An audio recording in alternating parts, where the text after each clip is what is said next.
अब जरा आगे बढ़ता हूं। जिनको पेट साफ नहीं होता उनको क्या क्या होता है? दुनिया की 103 बीमारियां उन्हीं को होती है, क्योंकि आयुर्वेद ये कहता है कि अगर आपकी आंतें साफ नहीं है, लार्ज इंटेस्टाइन और स्मॉल इंटेस्टाइन, बड़ी और छोटी आंत साफ नहीं है, तो बीमारियों का केंद्र आपके घर में ही है। और 90% बीमारियां आपको मालूम है कब्जियत से शुरू होती हैं, कॉन्स्टिपेशन से शुरू होती हैं। हमारे देश में सभी बड़े चिकित्सक और वैद्य कहते हैं कि जिनका पेट साफ नहीं हुआ उनको कुछ भी बीमारी आएगी, संधिवात हो जाएगा, डायबिटीज हो जाएगी, कॉन्स्टिपेशन तो रहने वाला है, मुंह में से भयंकर बदबू आएगी, दांत आपके खराब हो जाएंगे, सांस में इतनी तेज बदबू होगी कि पड़ोसी बैठ नहीं पाएगा आपके पास, रात को नींद नहीं आएगी, भूख समय से नहीं लगेगी, भूख ठीक से नहीं लगेगी, शरीर में कमजोरी आती जाएगी। ऐसी 103 बीमारियां एक साथ आएंगी। अब उनको चूंकि कॉन्स्टिपेशन बहुत है तो ये सब बीमारियां उनको होती हैं। तो अब उसका इलाज क्या करते हैं वो? जब पेट साफ नहीं होगा तो सांस की बदबू भयंकर होगी।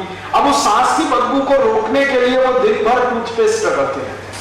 हमारे देश में अब मुझे ये समझ में आने लगा है कि किसी भी भारतीय नागरिक को चिकित्सा सुविधा की जरूरत नहीं है, चिकित्सकीय ज्ञान की जरूरत है। हेल्थ फैसिलिटीज नहीं चाहिए, नॉलेज चाहिए। नॉलेज की बहुत कमी, और इतनी कमी है कि पढ़े लिखे लोग उससे ज्यादा पीड़ित हैं। छोटी छोटी बातें नहीं जानते। पानी को उबाल के पीना ये इतनी छोटी सी बात है, लेकिन आज के समय की बीमारियों में सबसे इफेक्टिव है, खासकर 3 महीने की ये जो। तो आप उनको बता दो भैया पानी उबाल के पियो, उबाल के पानी पीने से क्या होता है वो समझा दो उनको, 10 मिनट में समझ में आ जाएगा। फिर उनसे कहो कि खाना खाते हो तो कुछ ये खाओ ये मत खाओ, क्योंकि दिनचर्या ऋतुचर्या जो आयुर्वेद की है ना वो जरूर सीख लो। दिनचर्या और ऋतुचर्या जरूर सीखो, आयुर्वेद की बहुत आवश्यक है। और आपको मैं एक किताब का नाम बोल के जाता हूं, इसको पढ़ो। भगवत गीता जैसे पढ़ी जाती है, रामचरितमानस जैसे पढ़ी जाती है, उस किताब का नाम है अष्टांग हृदय। इसका एक दूसरा नाम भी है अष्टांग संग्रह, पुराना नाम अष्टांग हृदय। ये किताब का जो स्वस्थ व्रत है ना, वो ऐसे पढ़ो जैसे आप धार्मिक पुस्तक पढ़ते हो, और उसको बार बार पढ़ो तो याद हो जाएगा, कंठस्थ हो जाएगा। उसमें 2000 सूत्र हैं। ये सूत्र लोगों को बताना शुरू कर दो।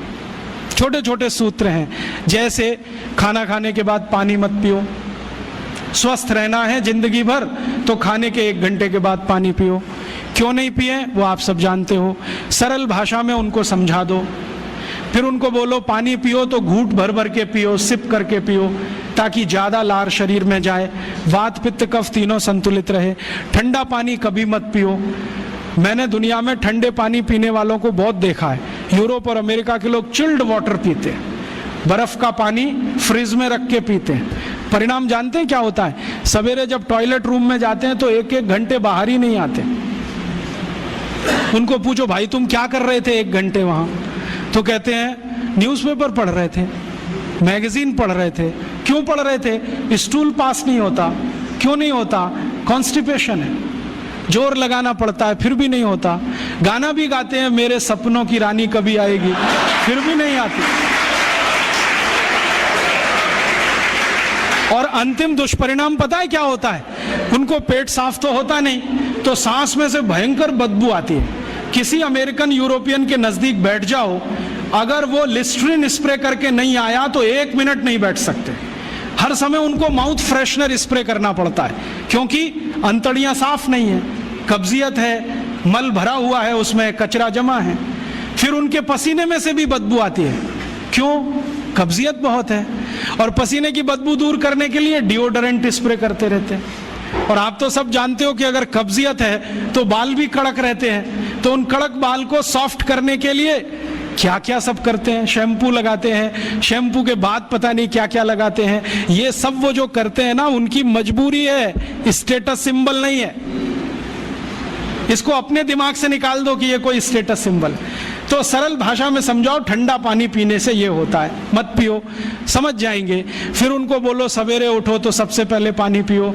फिर उनसे बोलो खाना खाओ तो बैठ के खाओ, कभी भी खाना खाओ तो पूर्व दिशा में मुंह करके खाओ, सो तो पूर्व दिशा में। ये अष्टांग हृदय में इतने अद्भुत छोटे छोटी बातें हैं तो संस्कृत में है, लेकिन अब तो उसका हिंदी भी आने लगा है। तो हिंदी ले लो, हिंदी वर्जन ले लो, इसको पढ़ो, बार बार पढ़ो, और ये जाके गांव में सबको बताओ।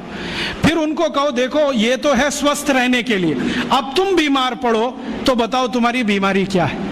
ये बीमारी है तो ये दवा है, ये बीमारी है तो ये दवा है। और मेरा आपसे एक निवेदन जरूर है कि अगर आप होम्योपैथी से भी इलाज करो तो उसकी मूल दवा जरूर बता दो। उनको ये ग्रीक और रोमन नाम में मत फंसाओ। आप कहोगे जी मैं तो ऑसिमम दे रहा हूं, ये उनको कहो ये तो तुलसी का रस है भैया, तुम्हारे घर में फूलों से बनी हुई है, आसानी से मिलती है, जयपुर में मिलती है, दिल्ली में मिलती है। भंडारी वालों को अक्सर ऑर्डर दे के रखो, हमको इतनी भेजो। उनको जो पता चल गया कि आप प्रचार के लिए कर रहे हो तो मुफ्त में भी दे देंगे आपको। तो इस तरह से आप गांव गांव जाओ, छोटे छोटे शिविर लगाओ, गांव वालों को इकट्ठा करो। गांव वाले बहुत दुखी हैं, शहर वाले भी दुखी हैं, वैसे तो वो दुखी हैं। इसका यही सबूत है कि रामदेव जी आए जयपुर में सवेरे 4 बजे तो सब लोग पहुंच जाते हैं वहां, पैसा भी देते हैं, समय भी देते हैं। और 4 बजे रामदेव जी कहें टांग ऊपर उठा लो तो उठा लेते हैं, कहें सिर नीचे कर दो तो कर लेते हैं, ऐसे कर लो तो कर लेते हैं। क्यों? परेशान है, दुखी है, शरीर उनका साथ नहीं दे रहा है। और इतने दुखी हैं कि रामदेव जी तो क्या, कोई टिम्बकटू आ जाए उसी के सामने वो आ जाएंगे, और वो दुनिया भर में घूम के आते हैं अपनी अपनी छोटी छोटी बीमारियां लेके। तो इन जो दुखी लोगों का थोड़ा थोड़ा आप मदद कर दो इलाज के रूप में, ये सब आपके भगत हो जाएंगे। और ये भगत हो जाएंगे तो कहो आप भी प्रचार करो इसका, वो भी करें, आप भी करो, तो ये इतना तेजी से मल्टीप्लाई करेगा कि 2-5 साल में एलोपैथी का बाजा बज जाएगा। और बजा देना है अपने को, हाँ, ये संकल्प लेके चलो कि इनका बाजा हमको बजाना है।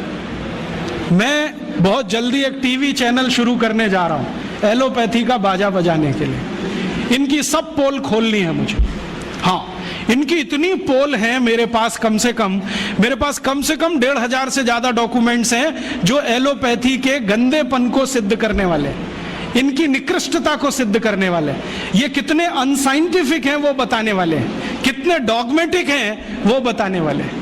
मेरे पास ऐसे बहुत इंटरव्यूज हैं बड़े बड़े डॉक्टरों के, वो कहते हैं कि हम कोई डायग्नोसिस नहीं करते, तीर मारते, लग गया तो ठीक, नहीं तो तुक्का। और वो कहते हैं हम तो एक ही सिद्धांत पे काम करते हैं, ट्रायल एंड एरर, देते जाओ गलतियां करते जाओ, देते जाओ गलती, भले मर जाए पेशेंट उसमें। हमारे पास तो कम से कम ये नहीं है ट्रायल एंड एरर वाला। हम तो जानते हैं कि तुलसी है तो उसके ये गुण हैं तो ये रिजल्ट आना ही चाहिए, मेथी है तो उसके ये गुण हैं तो ये रिजल्ट आना ही चाहिए।